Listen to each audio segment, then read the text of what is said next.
Hey guys, Chris here from Carolot Farm. Today is day 4 of this crazy hot heat wave. You can see Sweetheart has ducked inside. She's trying to get a little shade, and everyone else is kind of hanging out in the barnyard as well. Something I'm doing a little differently today, I am actually kind of micromanaging the horses.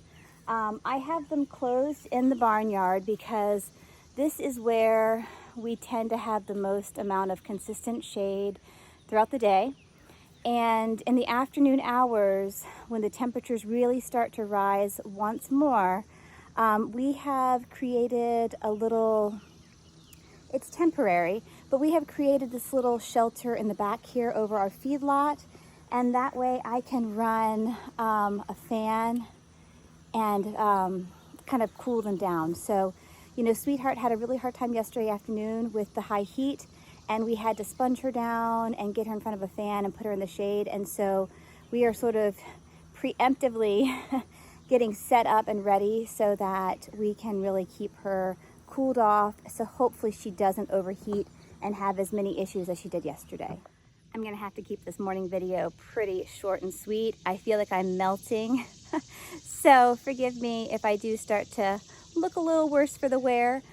But I'm so glad to have you with us, and I can't wait to tell you a little bit about how we are surviving this heat wave. Early this morning, my husband and I came out here and we fashioned a little bit of a shelter for Sweetheart primarily this afternoon.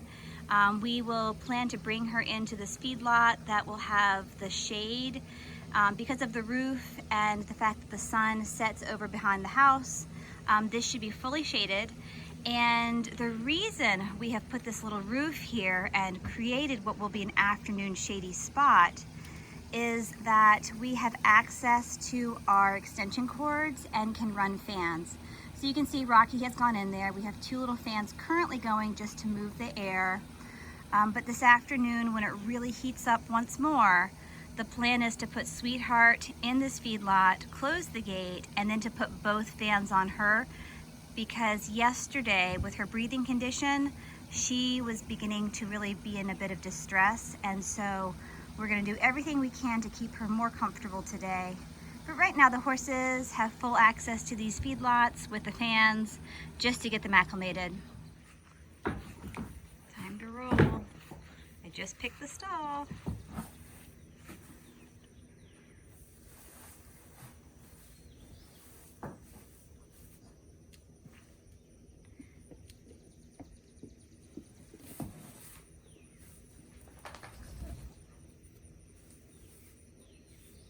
Our barn does not currently have power, and so putting the hay out here where there's a little more air circulation is preferable.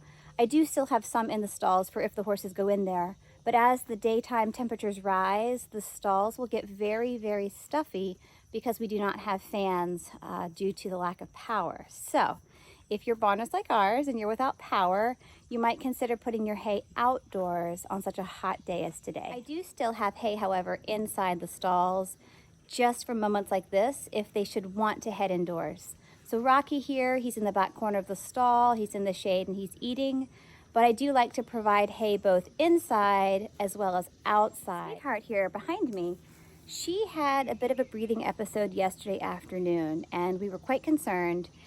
We came out to check on the water troughs around 7:30 or 8 o'clock, and we noticed that she was very, very sweaty, and she came marching right up to me, and I could immediately see that she was breathing extremely heavily. It was very labored breathing, and so the first thing I did when I noticed that is I sponged her off. I got a bucket of water and I sponged her and soaked her kind of from top to bottom, head to toe. And that was the first thing I did to help cool my horse down. If you ever notice that your horse is getting overheated, after you apply water and really, soak them from head to toe, the next thing you'll want to do is to get them into the shade.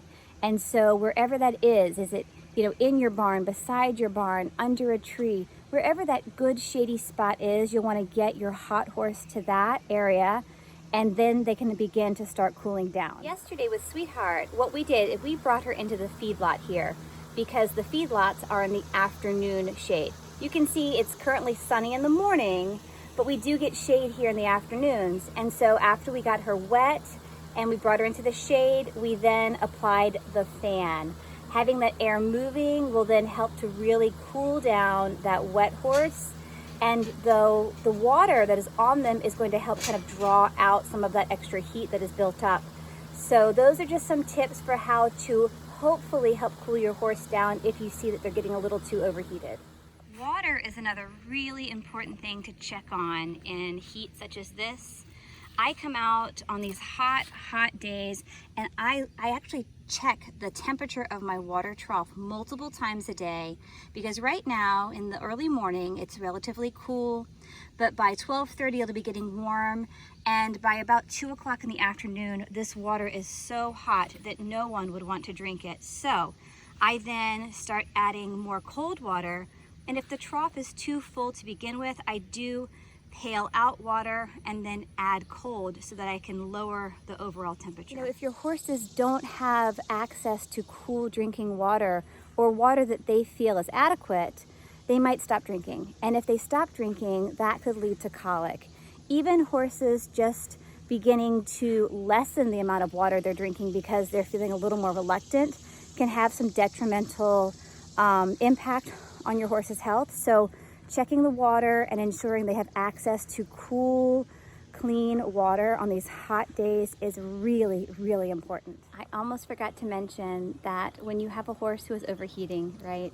Not only do you want to do all the things that I've mentioned, but Snuggles is reminding me, you want to provide them with a good bucket of cold, clean water, just in case for some reason there was something in the water trough they weren't happy about, or the water was too warm.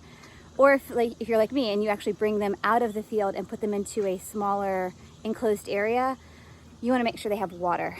So that's another really, really important thing whenever you see your horses getting overheated. Make sure you have that cold water handy. Now that I have shared with you our favorite tips for how to keep our horses cool and healthy during a heat wave such as this, I wish you all the very best with your horses. You know, like we mentioned, you'll want to make sure they have access to cool, clean water. You'll want to make sure their hay is in a ventilated area. You'll want to, if possible, provide moving air, you know, via fans. And then you'll want to also make sure your horses have access to shade and shelter. Those are so very important for the health of these horses during this high heat.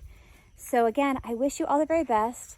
Thank you for joining us, and check back soon, guys, because we're always up to something. So happy summer, and we'll talk to you in a bit. Bye.